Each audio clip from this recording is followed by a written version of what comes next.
because Madeleine and her students are fearless.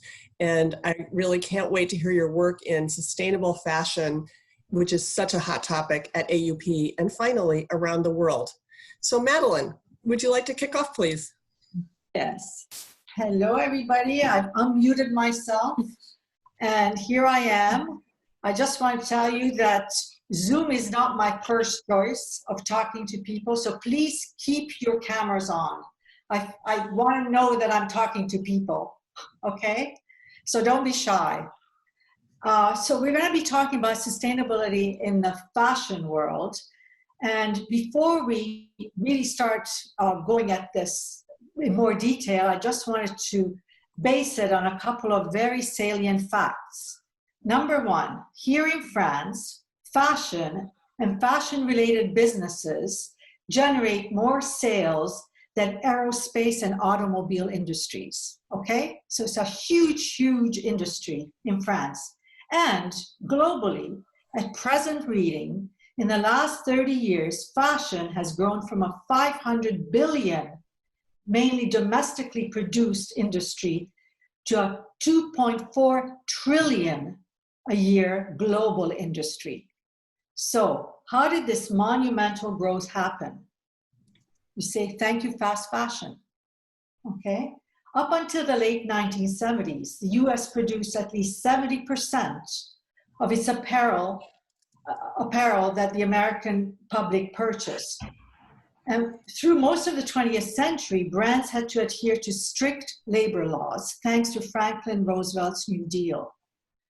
But in the late 1980s, fast fashion cropped up and production of trendy, inexpensive garments in vast amounts at lightning speed in subcontracted factories located in the world's poorest countries to keep manufacturing costs down. And then these clothes produce a huge carbon footprint because they're shipped all over the world. So this has become a major, major consideration in fashion. So this is the result that there's a transformation from relatively small family-owned businesses into a consolidated, globalized luxury and fast fashion empire that is today. And the motto is, cost trumps all other concerns. Okay, a groundbreaking documentary produced in 2015, which is called The True Cost, sheds light on the present state of the fashion industry. So here's an excerpt. We communicate who we are through clothing. It is fundamentally a part of what we wish to communicate about ourselves. We used to have a system, a fashion system. That has absolutely nothing to do with the fashion industry today. It has been reinvented.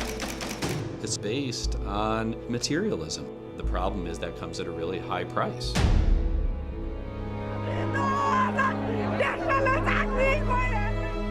Garment factory collapsed, killing more than 1,000.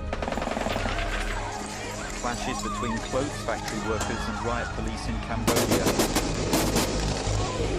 Last November, 112 people were killed in another major factory fire. 30,000 Chinese workers have been on strike. Garment workers in Bangladesh paying the price for cheap clothing. Well, the promise of globalization was that it was going to be a win-win, that consumers in the rich world would get cheaper goods and people in the poorer parts of the world would get jobs, and that those jobs would give them an opportunity to work their way out of poverty. This enormous, rapacious industry that is generating so much profit, why is it that it is unable to support millions of its workers properly? The actual business model is completely unsustainable. Unless you change that model, you can't change anything.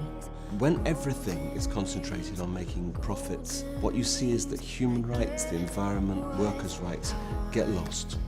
My God, we can do better than this.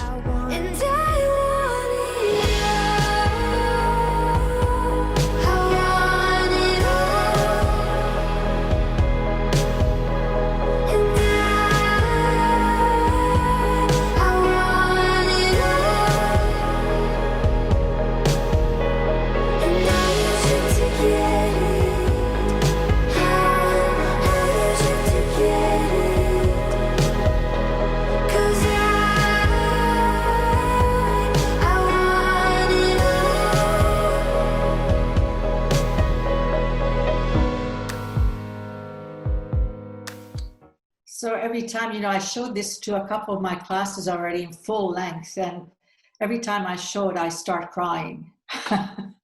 So even the trailer is touching. But anyway, as the documentary points out, throwaway fast fashion clothes end up in landfills and contribute greatly to the Earth's pollution. So how do we go about changing the system from fabric to finish? First, start with the basics, the materials, the textiles. Change the system through science and technology. This is a subject very close to my heart and close to the hearts of a lot of my students. Two of them, one of them is here, Sanna Rasmussen, and the other person is in Amsterdam. Her name is Laura Morris. And in the past couple of years, we've really been involved in doing research on how technology and science can help bring about a change in the fashion system. So here we've put together a PowerPoint, which I made into a video, which is 20 minutes, so I didn't want to show it. It was shown in Melbourne, at the University of Melbourne. But anyway, I'm showing the PowerPoint, so Holly, please start it, okay? So this is reducing textile waste in contemporary fashion through digital and biotechnologies. Okay, next, please. So I'm not going to read the whole thing, but basically it's about biotech fibers and textiles and technology, 3D, and all these promising technological innovations that a growing number of designers are actively using to change the nature of the industry. So this presentation examines the interface between technology and through 4 emblematic case studies. Okay, next. Okay, so the first case study comes to us from London. Her name is Natsai Audrey Chiesa. She's a designer in residence at the University College London Department of Biotechnical Engineering, and is also the founder of Faber Futures, a startup which is becoming very, very profitable in London that is working to eliminate the need for chemical colors by creating dyes from bacteria written in strands of DNA. The method she uses means that the pigments derived through the natural excretion process can dye textiles with about 500 times less water than traditional dyeing, while also cutting the use of harmful synthetic chemicals. Okay, next, please.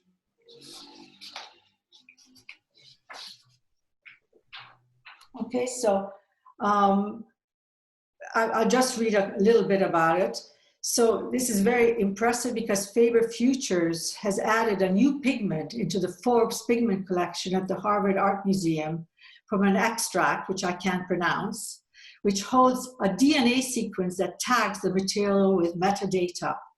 So this is really a huge advance in eliminating petroleum-type dyes and chemicals from textiles. Okay, next, please. The next person is Neri Oxman, and she's a superstar. She is a superstar. She's an MIT scientist. She collaborates with designers just like Iris van Helpern to produce garments using biomimetic techniques. She's a professor and designer at the MIT Media Lab in Boston, where she leads the Mediated Matters Research Group.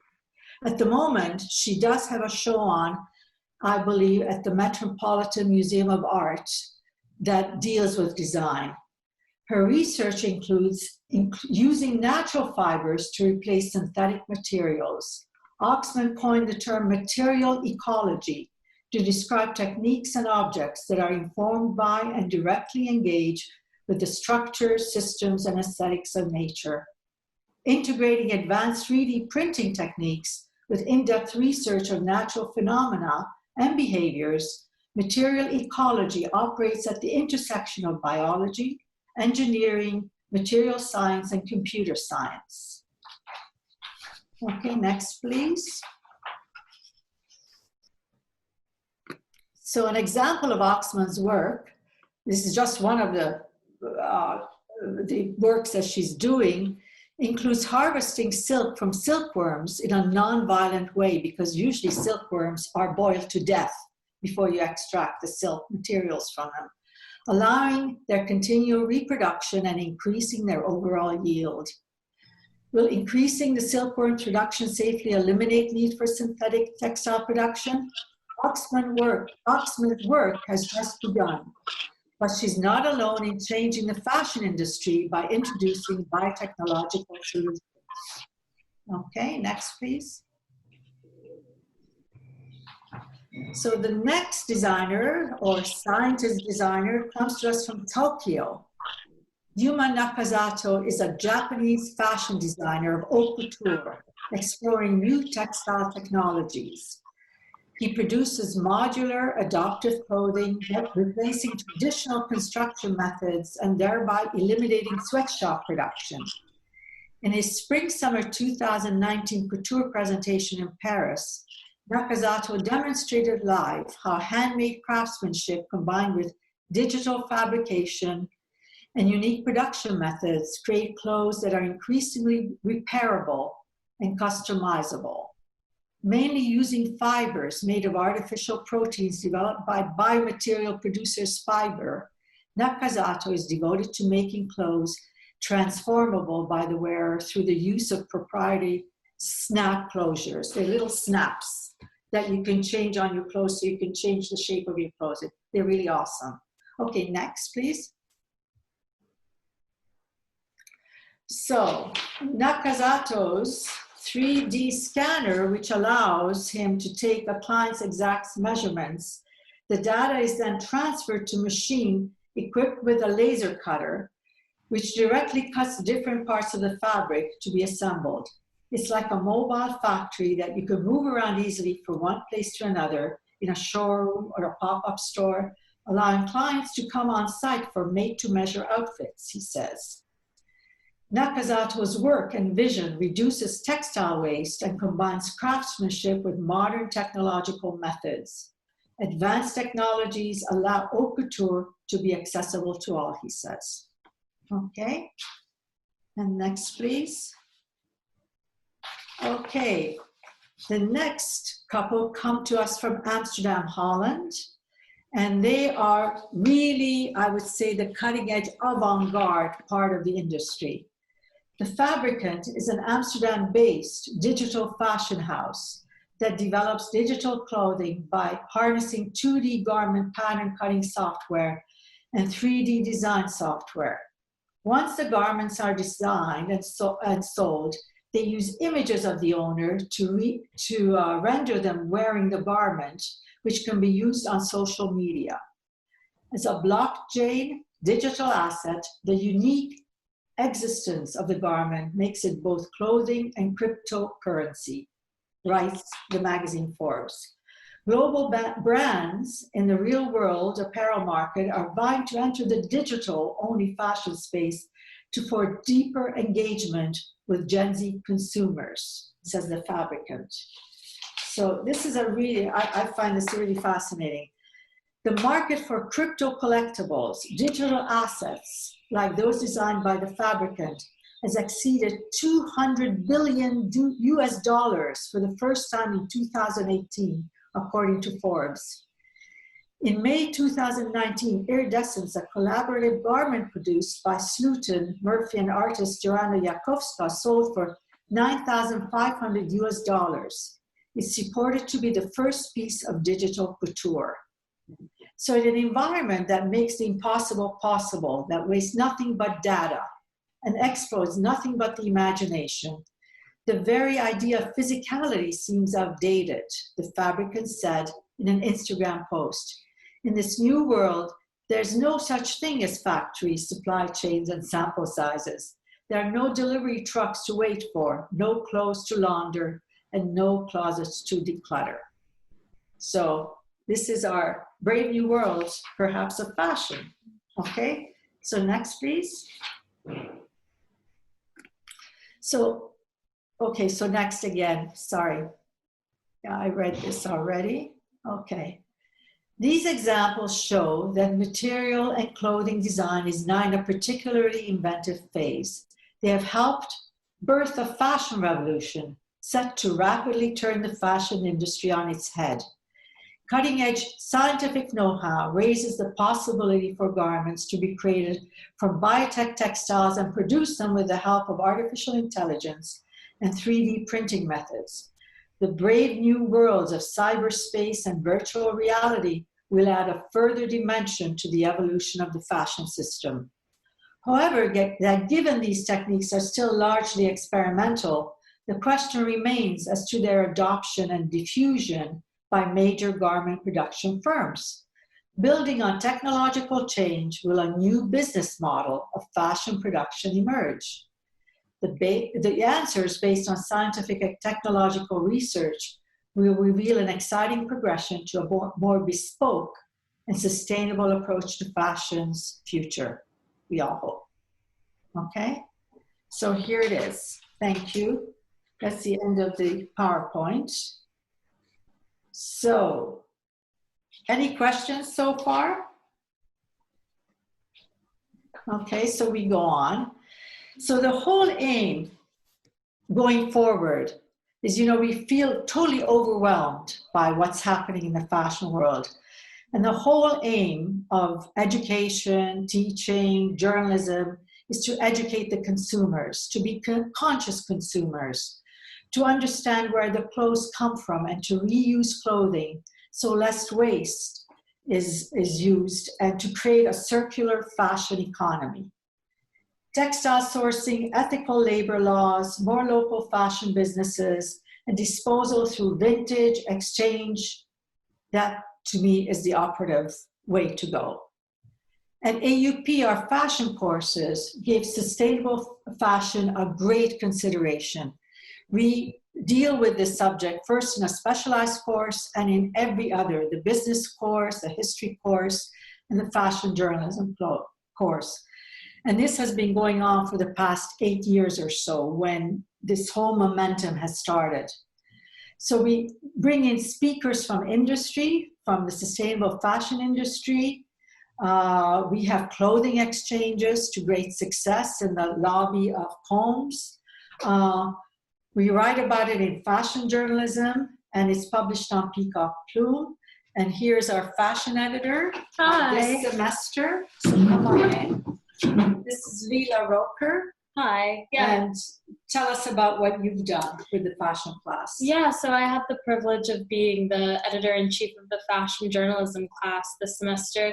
And I think the fashion journalism class is kind of the perfect example of theory marrying actually physically doing it and hands-on work. So I think it was great because we were able to study some of these topics like sustainability and other really important things that we're facing right now. And then the writers were able to go out and write about them and do research and kind of have a very precious amount of time to do trial and error and figure out what works for them. So, I mean, I think it's a really invaluable time and way to do it. And as an editor, it's so great to see how sustainability interests so many people.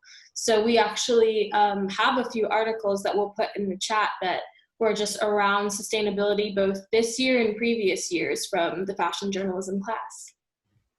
And you'll be able to see it on the chat, yes, right? On the chat function. I'll send it right now so everyone can see. So we'll put some things on the chat. Thank you, Leila. And also, as we always do, we'll send follow-up links tomorrow to everyone on the call. Fantastic, fantastic. So through the years, what I found, when I first started to teach at AUP about 8 or 9 years ago, coming in from the journalism field, we were not even allowed to cover sustainable fashion because my editors would say boring, right? Because unfortunately, the ethical considerations somehow took away the desirability function. And so that has been gaining momentum. More and more designers have come into the field that are making beautiful, ethically themed clothing. And so here with us today are two of my star alums. Ruby Veridiano, who graduated in 2015, and Sanna Rasmussen, who graduated in 2018. And they have been inspired by these classes, and much to my joy, they are out in the world now, giving out the message, that they've learned. So I'd like to start with Ruby to explain what she's been doing. Okay. Hi, Madeleine, and hi, everyone. Thank you so much for joining us on this call. As Madeleine said, I'm Ruby Veridiano, and I graduated in 2015. And even if it's just been a few years, there's been a huge change in the industry, because actually I started at AUP in January of 2014, and I was specifically going to AUP to study a focus on fashion and sustainability and social impact. And I remember that when I told people that that's what I was going to study, a lot of my business, my friends who are in the business said that I was, I was wasting my money and wasting my time, because this was not a priority at all. I think at the time that I was studying at AUP, it was just starting to get a little bit of interest, and it's been fascinating to watch it grow. And now, 5 years later, it's become such a huge priority in the industry. So I made the right choice. So trust your intuition all the time. And I actually came to AUP because I had already had about 10 years of work experience, but I did not have any experience in fashion.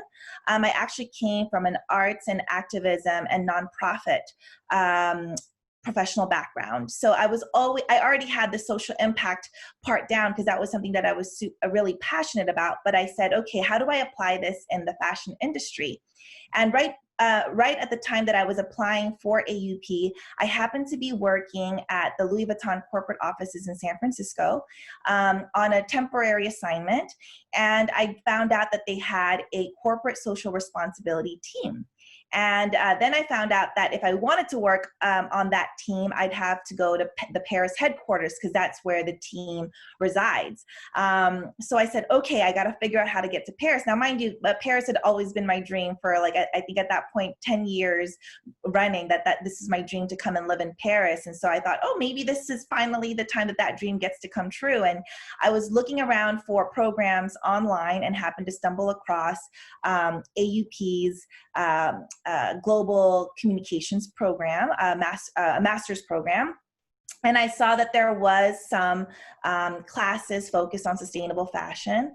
And I thought, okay, this might be what I'm looking for, because even in my previous experiences, storytelling and communications were my strong suit. I started off as a performing artist, and I was writing poetry and performing poetry and using poetry and arts to educate young people about social and civic issues. So I thought, okay, I could figure out a way to use this and repurpose it for the fashion industry.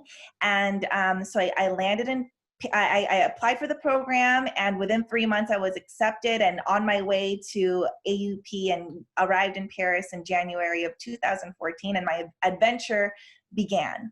And like Leila said, what I appreciated about the program was that it was a mixture of both theory and practice. I'm really, because I already do a lot of theory work on my own, I really appreciated being able to then do a lot of the practical work. And I don't know if the program has changed, but at my time, what I loved was being able to study all different parts of the fashion industry, because they're all important. And because I'd never worked in the fashion industry before, it was, helpful for me even to take, the visual design merchandising course. Even though I knew that I wasn't going to be a visual designer or visual merchandiser, getting that angle from that lens was still helpful for me, because then it helps me to understand, okay, how is my focus in sustainable fashion ultimately going to motivate businesses to participate in it? Because at the end of the day, it has to have a return on investment. It has to have, unfortunately, businesses are not necessarily going to be motivated by the feel-good stuff, right? I mean, I think now there's been a lot more of the, you could see more and more the business implications of sustainability and social impact. But even just 5 years ago, it wasn't as obvious for companies as to why they should invest in these programs and initiatives. And so now, you know, the consumer has definitely become a lot more conscious, a lot more aware, and a lot more demanding of transparency. So now, you know, now we have successfully pushed all these big enterprises to have to invest in this because they see that there is a business incentive to it. So I think that what I learned in the program is really figuring out how to incentivize big enterprises to participate in this by giving it a business case. So anyhow, after I left AUP in 2015, my first French job was I ended up working as a communications project manager for the LVMH headquarters. So I was in there, I was actually in the siège, so in the headquarters itself, not within a brand. And I worked on their corporate social responsibility team. And through that, I was able to learn what the corporate vision of social responsibility means, what they prioritize, how they define it. And in that role, I was able to actually launch a global diversity campaign. It was internal, but I was able to work with about 7 to 8 different countries on a storytelling project that demonstrated why diversity and inclusion was important to them and how they created initiatives that were effective and how it also helped business as well. So that was a very, very interesting project, but at the same time, it was also very limiting because I was allowed to be creative in a very small box. At the end of the day, it's a very traditional company, but it gave me a lot of really interesting perspectives. And even though diversity and inclusion is a social responsibility initiative, it's still separate from sustainability, right? You can have diversity and inclusion, but if you're not managing your supply chain well, you're not totally out of the, you still got work to do. So, it was helpful for me to continue kind of my field work and my research through my next adventure after that, where I got a chance to work as a freelance journalist and content producer for NBC News. I reported for the New York headquarters, and through that opportunity, I got a chance to interview a lot of designers and really talk about how they're incorporating sustainability and social impact into their work. So it was in a sense, it was more research for me to learn about the industry, to learn what people are doing, what they're prioritizing, and how they're breaking all of these barriers. And my own personal work, because as I said, I had a social impact background already, my entry point to the sustainable fashion movement was actually through the passion that I already had for women's empowerment issues. When I realized that 80% of the people making our clothes are actually women, ages 14 to 30, I realized that sustainable fashion isn't just an environmental issue, but it's also a women's rights issue, and it's a human rights issue.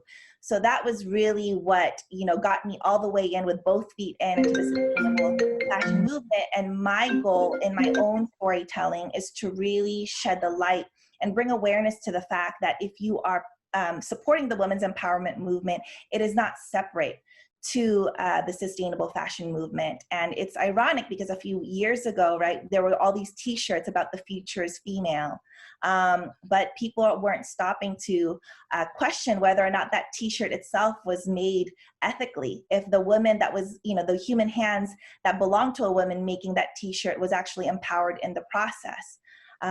So that's kind of where I live in the sustainable fashion space. And these days I've worked with brands and organizations on communications initiatives and continuing to do journalism work, creating a lot of my own independent content, and also looking to grow my consulting services so that I can help to provide my approach to sustainability and social impact to companies who are looking to expand their narrative on that. And I guess, before I end, I'll have Holly help me to play a little short video that helps to explain more the connection between sustainability, women's empowerment, and why I'm so passionate about it.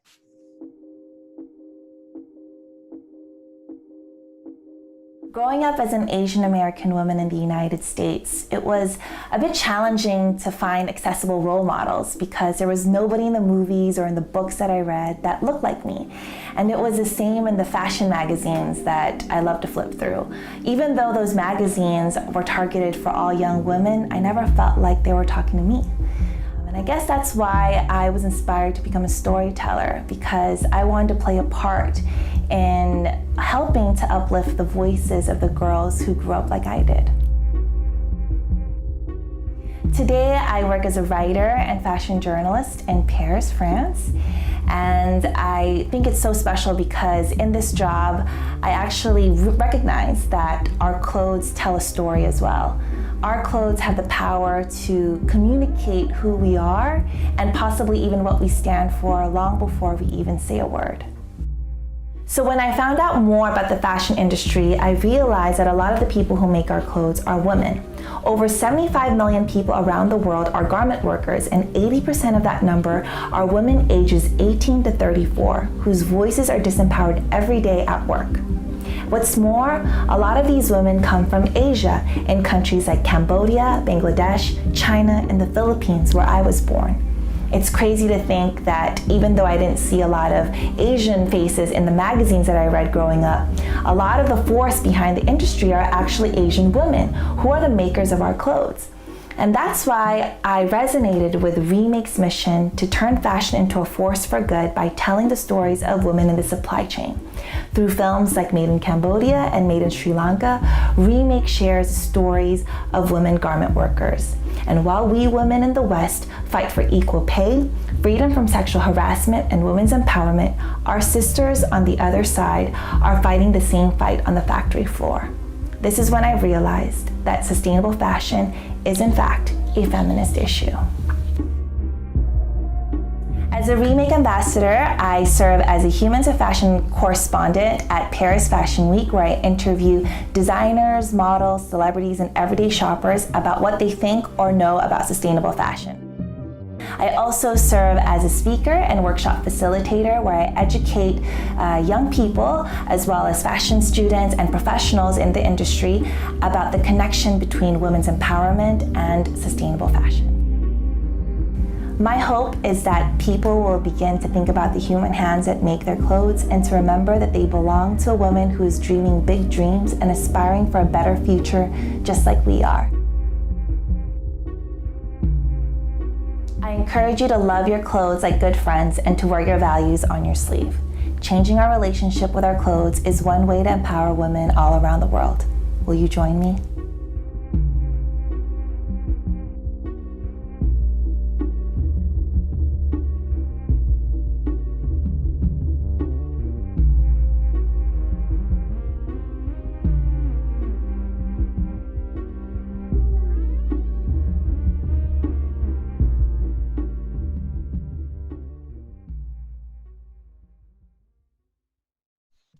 Thank you, Holly. I'm going to pass the mic soon. I just want to say one last thing, and that Madeleine has been such a great influence on my path. I graduated a couple of years ago, but she continues to be a mentor figure on my journey. So I really am grateful to a lot of the professors at AUP. Every time I asked for something, they really did their best to help me figure things out.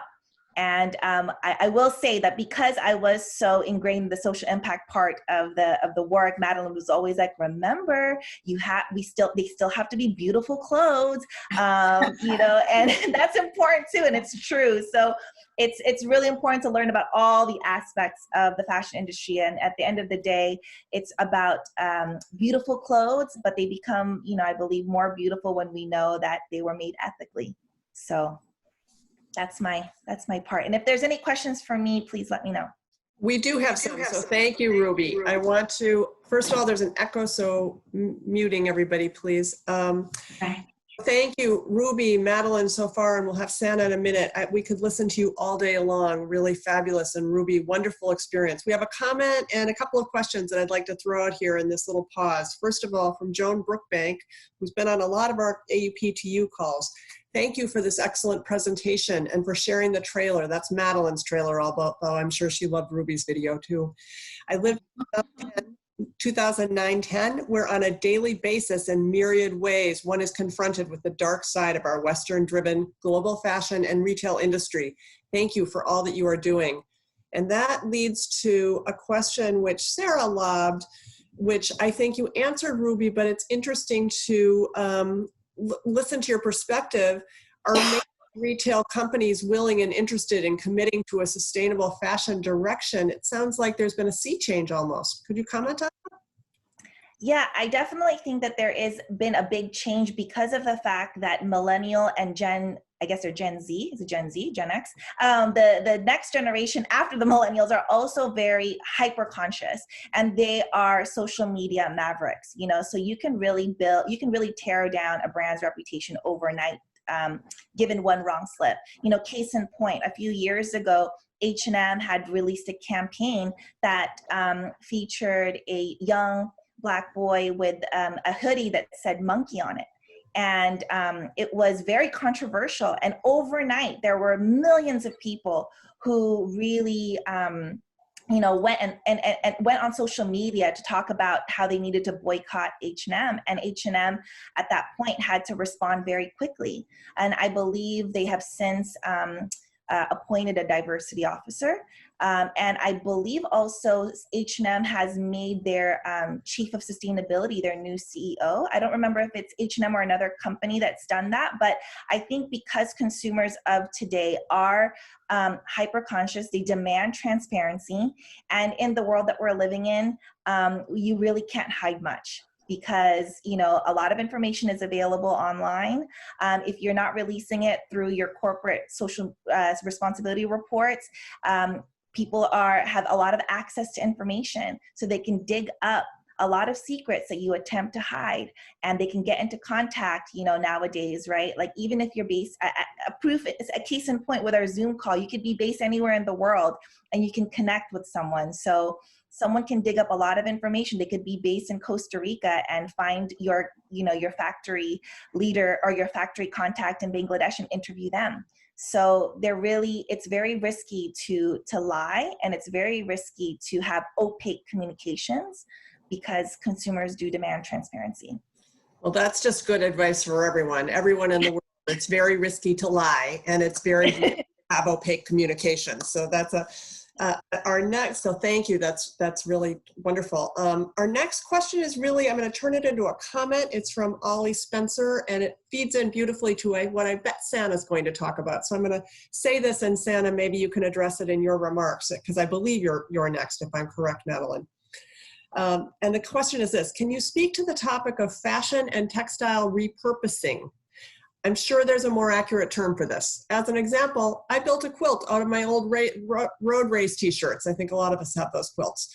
And so Sanna, I feel like that felt like a good segue, along with Ruby's talking about how social media really can uncover a lot of bad practices. Sure. So repurposing textile that we have, that is called upcycling.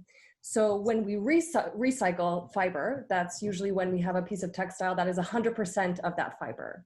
It's really, really hard to recycle a textile that has many different fibers in it. And that is mostly the textiles we find in fast fashion. They are polyester based. They don't recycle.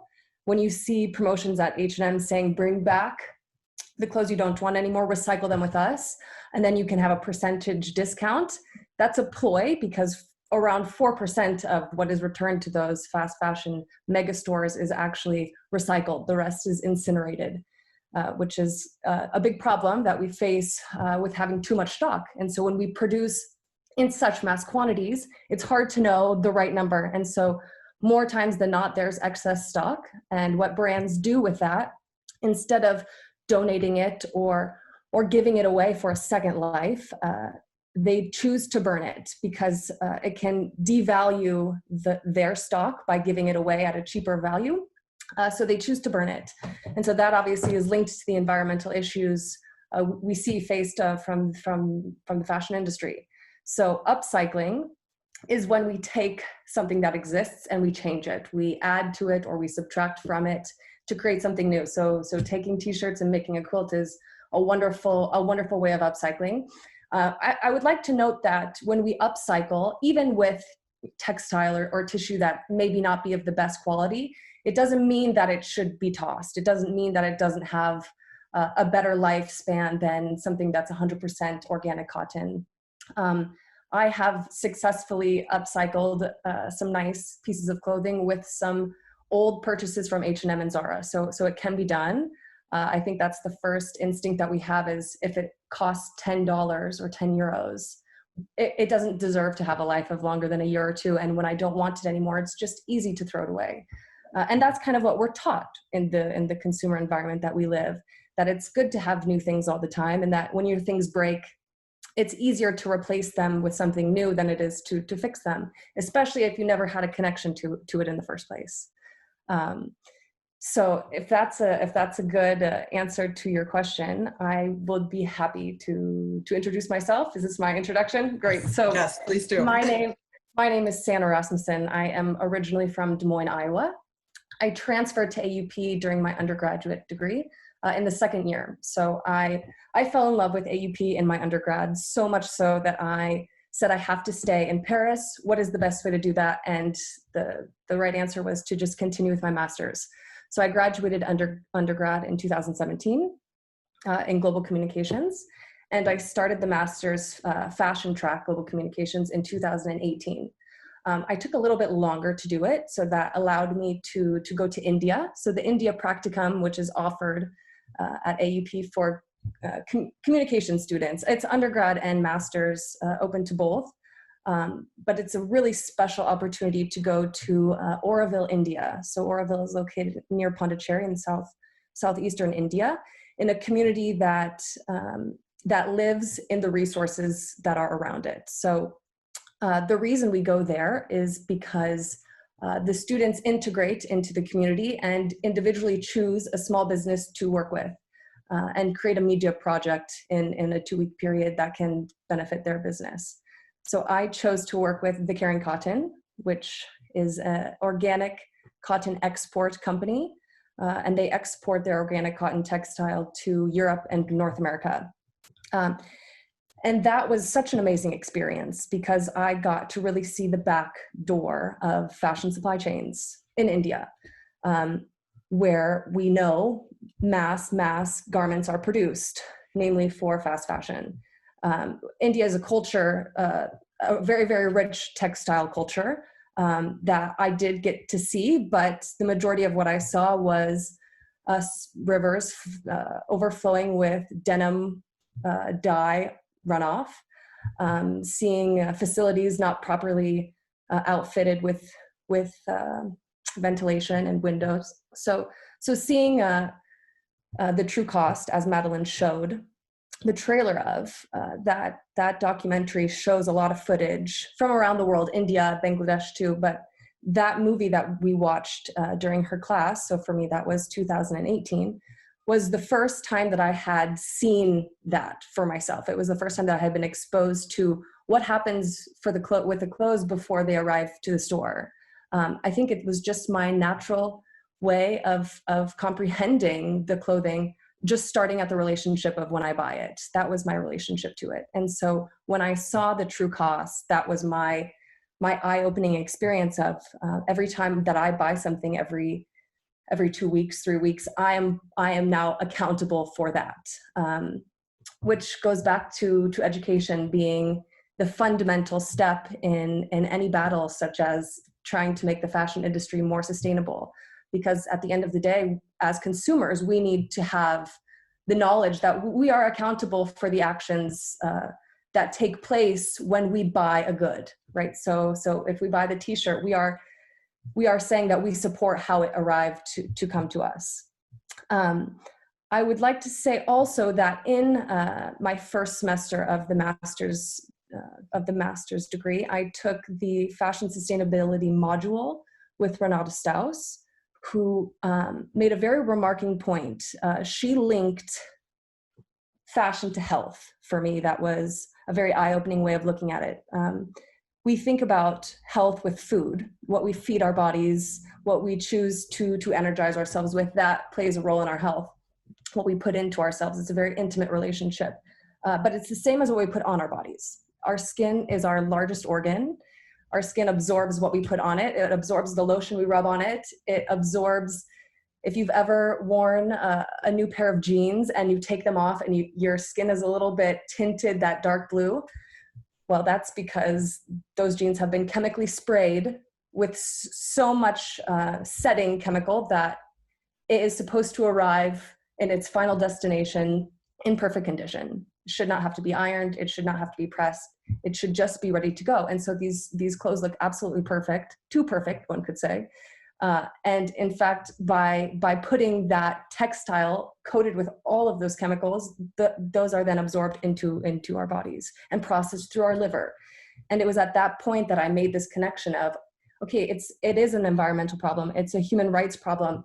It's a social problem, but it is also a health issue. And to think that we don't have an intimate relationship with what we wear is not true. And as Ruby said, we use fashion for so much. We use fashion to identify with ourselves, to identify with others, to communicate non-verbally.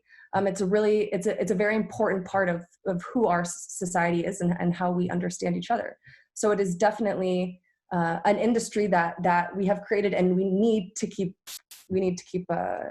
persisting with.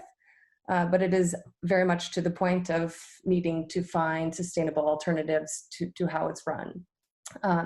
So after I came back from India, my wonderful experience, I graduated the master's in 2019, a year ago. I worked my first job as a marketing role in a fashion salon, which was great. And I arrived to the point where that finished, and I was at a point where I was to make a decision of, do I search for a job or do I step out onto my own and try to make a business? And as I completed the Master's of Global Communications, I have the advantage of having the APS visa year, which is a really, really special advantage that is held just by the Magic Master's program, which means that because I graduated from a French accredited program, I am treated as a French graduate. And that means I'm given one bonus year after I graduate to search for a long-term job or to create a business without having to be sponsored like most foreigners have to be. So I have decided to make my own business here in France. I found that as a consumer, talking with my friends, my family, we all want access to find high quality, ethical goods. But it's hard. It is hard to find. It is hard to do the research. It is hard to know if what brands are communicating is true or not. There's a lot of lingo, and I have the privilege to have learned a lot of that through doing this master's. And it is the master's of fashion. It is a fashion track, but I very much put a sustainable filter on that. So sustainability was always at the forefront of my program, of what I was doing at AUP. So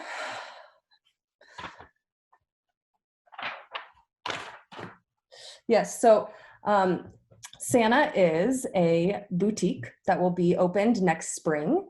It will be preceded by my website, my e-commerce platform, where I have sourced brands from around the world. I have done the research. I have learned the lingo that I have tried to make accessible and comprehensive to an everyday consumer. It is, as I said, a tricky lingo to have. There's a lot of information that is technical, relating to dyes and fibers and how textiles are created.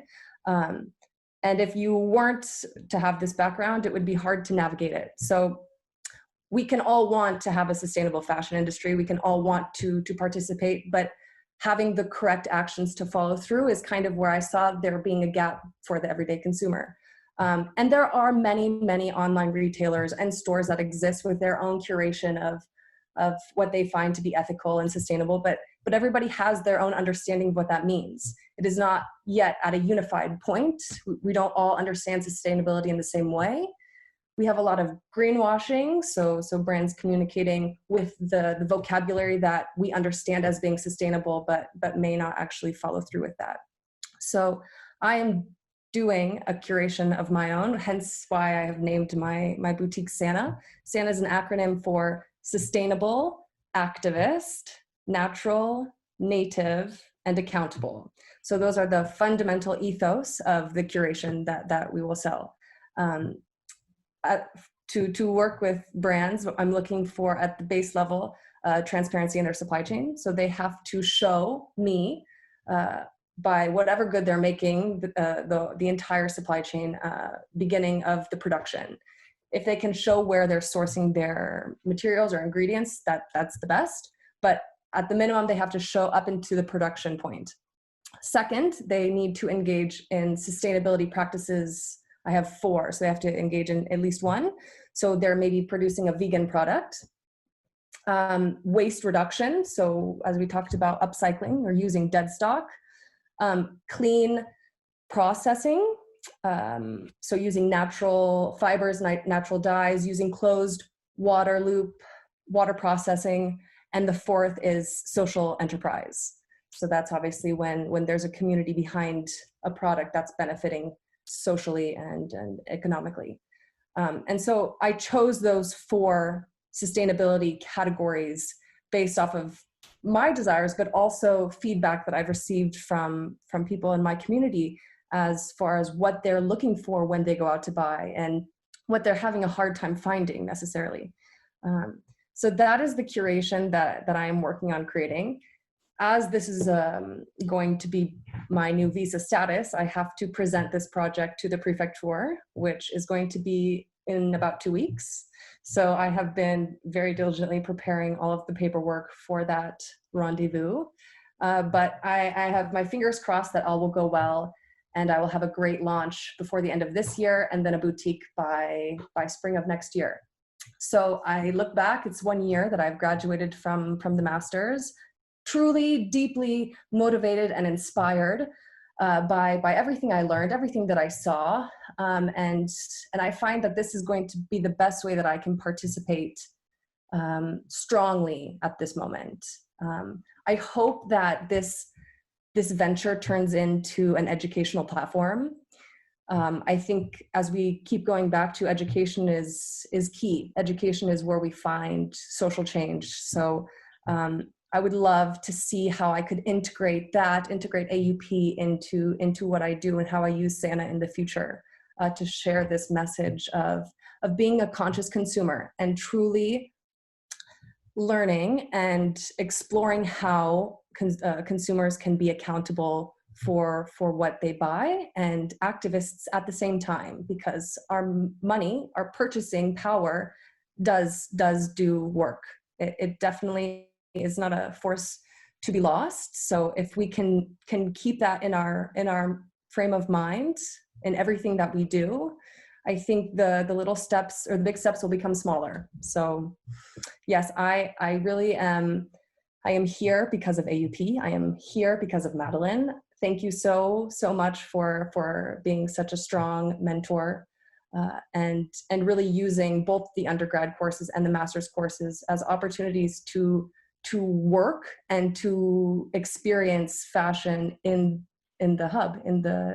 We are in the center since the beginning of history. So you really touched on that a lot, and that has really embedded itself in how I go about fashion here in this city. I have the academic background, which is different to many people working in this sector. We've got a lot of designers and people with production backgrounds.